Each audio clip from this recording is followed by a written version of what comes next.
Yeah, thank you, Chair. And I just want to thank all the witnesses, and particularly Simon and Fiona, for their story on Zoe. And I know there's a lot of more families that are affected like Zoe. So, and I just wanted to ask again, and I suppose a lot of my questions have been asked, like when you were in Australia and the services there, and then you came to Galway and Cork, do you see within the HSE in itself the failings within the HSEs? Because we have 9 CHOs. So within the CHO of the different areas, do you feel we could make change there? Because it seems to be even just lack of communication, lack of services, lack of awareness, lack of just finding out, as you said, like, while COVID has affected everyone's life, I think the last 2 years has been extremely hard on families, particularly if you have, a person with a disability or whatever. So where do you see within the HSE, because the CHOs will play the biggest part, I believe. Do we need a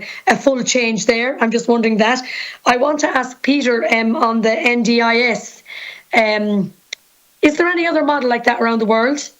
And if you had to pick maybe an action plan that Ireland really needs, maybe a certain amount of actions that we need to do, where do you feel the actions should be? Look, it's not right that we're here listening to this story, and I know there's many others. So we do need to make sure that we make change now. But how do we begin that change? Like, where do we start? And we need to start. And as one of the speakers said, I think it was Aoife, it's change of mindset. We need to change mindset, but also, look, we have to be practical here. Funding is one of the biggest issues facing all of the health sector, and we see that ourselves. And even when I think it was Louise spoke about the National Advocacy Service, and like, while she did get extra funding, and we welcome that, but 65% of that funding went to residential care. But we need to expand on our other services. So what I'm just trying to say today is, what do we need to do to start the plan?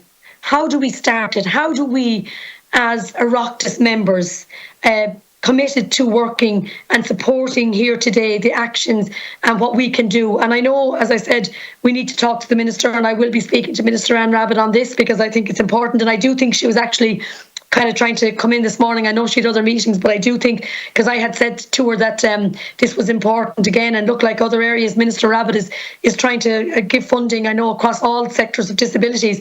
But I just feel, what do we need to start going forward?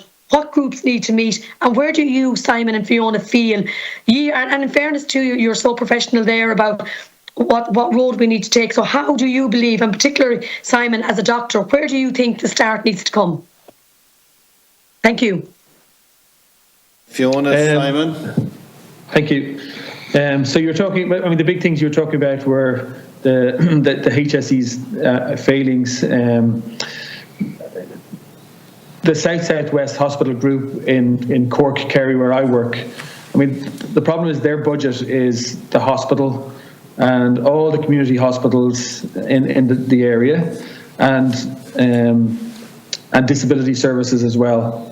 So they're getting pulled in lots of different directions. The hospitals are underfunded, understaffed, and that's, I suppose, the majority of people, that's what they see as a need of theirs, is a hospital, a major hospital they need, and obviously the trauma network that's coming in. So that's what, there's a lot of funding going to that. And disability is such a small portion of people that require funding. So I suppose that there's less of a draw for the head of the South-South-West Hospital Group to provide funding for that. I mean, in Galway, I think the Brothers of Charity and the Department of Education came together and both funded disability services, whereas in Cork it's all done through Cope Foundation. I think for our daughter, I mean, it's just underfunded. I mean, do the people at the top need to be diverting more money towards disability, that's an easy thing to do, but then you're pulling money from elsewhere. So you're pulling money from the emergency department. So it's, if there was a big bucket of money and you could do that, then they would rebuild all the buildings, you'd get all the therapists in, but you can't do that because there's pull from every direction, and everybody wants money in their direction. It'd be great if we got money in the disability direction, but there's money needed everywhere. I guess in Australia also, now with NDIS, it's private therapists, but so what happens is I say, that speech and language therapist is a specialist in eye gaze technology, so we'll go to see that speech and language therapist rather than this is the one in your area. And I just go out of my budget, okay, €130 a week will go towards that speech and language therapist.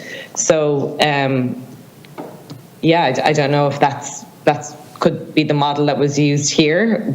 I mean, that's the only access to services we have is going privately, which was part of the consideration moving to Cork. There actually are private services here, obviously because there's a great market for them because the access to public services is so poor. And I guess a lot of that probably is down to the population here as well. It is a big city and everything's oversubscribed. The waiting list for the schools also, there's lots of kids with disabilities. We just don't see them very often because, like us, they're hidden in their home a lot of the time. Okay. Thank you. Peter, do you want to comment on Jennifer's point on where do we start from here? I understand the question. It's not really my role to tell people in another country what they should do. But the thing that was the most radical part of introducing the NDIS in Australia was moving away from funding providers to funding people with disability. And that was the transformation in a nutshell. And that was not easily done, and you can imagine how it was received by the people who've been funded to provide services. Very, very painful for organisations, all full of good intentions and good people, but they had to change from being an organisation that had certainty of funding to provide a level of services to as many people as they could with that funding, to actually having to compete to get payment from the people with disability for the services they provided. Many made the transformation successfully, some didn't, and that is still something that is working out in the way we've created literally a market for provision of services rather than a block-funded set of arrangements. And the thing that the phrase I hear most often repeated by the government for whom I work is fully funded and demand-driven. There's a repeated statements because people doubt that this thing will be fully funded and demand-driven, and yet that is the commitment that has been made and is made. The cost has now got to a higher level than was expected, but the government of the day has said we're committed to fully funding it, and it is demand driven. And so the Act sets the criteria for assessment and then for the funding that people receive. It's not formulaic, it's individualised. Simon and Fiona perhaps know more about it through direct experience. But it's, a plan is prepared taking account of the reports and information that a person or their family brings to a planning meeting. And that's what determines the level of funding that is provided to a person. And the application is based on significant and permanent disability. And if you have significant and permanent disability, then you are eligible for the scheme. That's assuming you meet the permanent residence or citizenship requirements and the age requirement.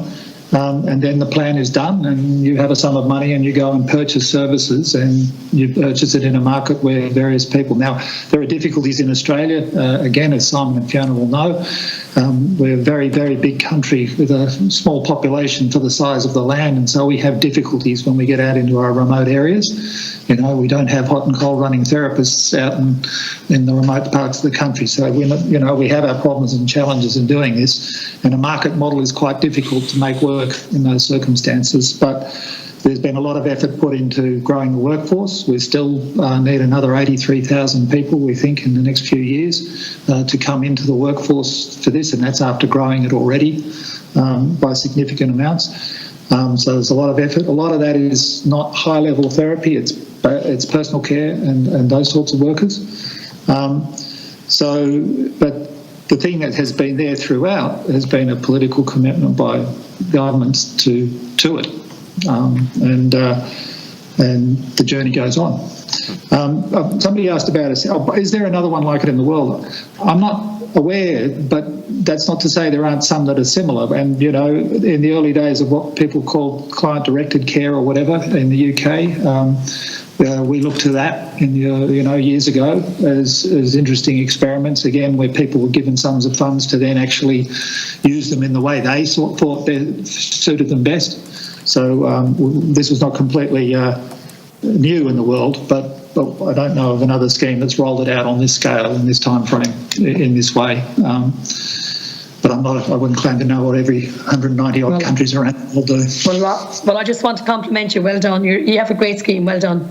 Okay. Well, it wasn't me personally, but thank you. Well, the government. Well, no, it's a great scheme. Well done. Well done. Louise?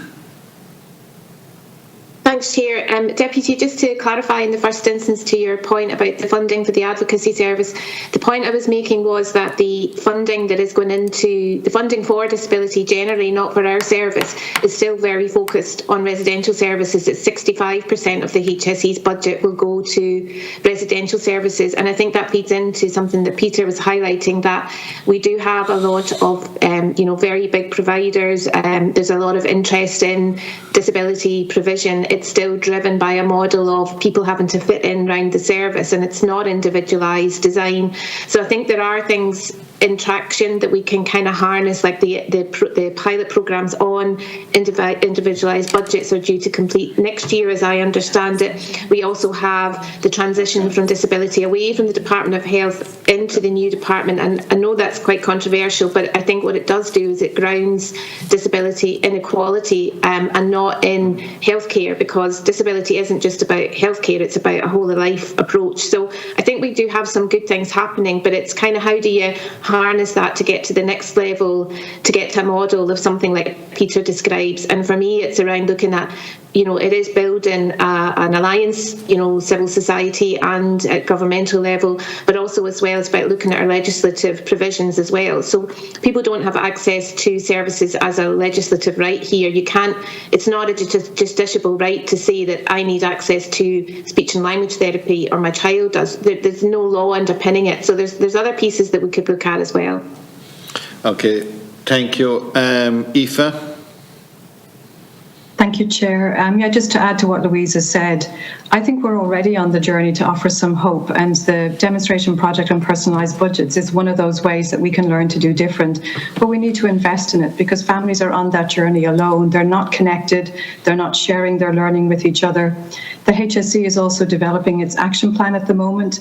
We could insert into that supporting new and innovative ways of working, maybe set some targets, look at partnering differently with social enterprises and some of those emerging entities that can deliver services in a different way and perhaps better while we're still trying to fix the system. And if we take COVID, for example, like the HSE didn't develop the COVID tracker app. It partnered with other industry experts that use technology and digitalization.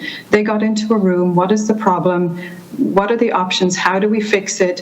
Let's create a minimal viable product. Let's get it out there. Let's test it. And those methodologies are ways that I think can really help us in disability. So I think just to offer some hope, we are on the path. There's a huge amount of expertise in Ireland because there was huge investment done in 2020 to 2010 where we learned from other countries. There are families that have been on this journey that know how to do different. There are new organizations that are in the marketplace now, so we're there, but we can't be risk averse, and the system needs to support that. And when I was working in services, trying to do something different was very, very difficult, and if anything, the system pulls you and sucks you back into its way of working, because that's what systems do. So I think we need to be brave and courageous, use the mechanisms we have now and the projects and things that we're testing, and invest in them and share the stories of what is possible, as well as hearing about all of what's not broken. There's many things that are working.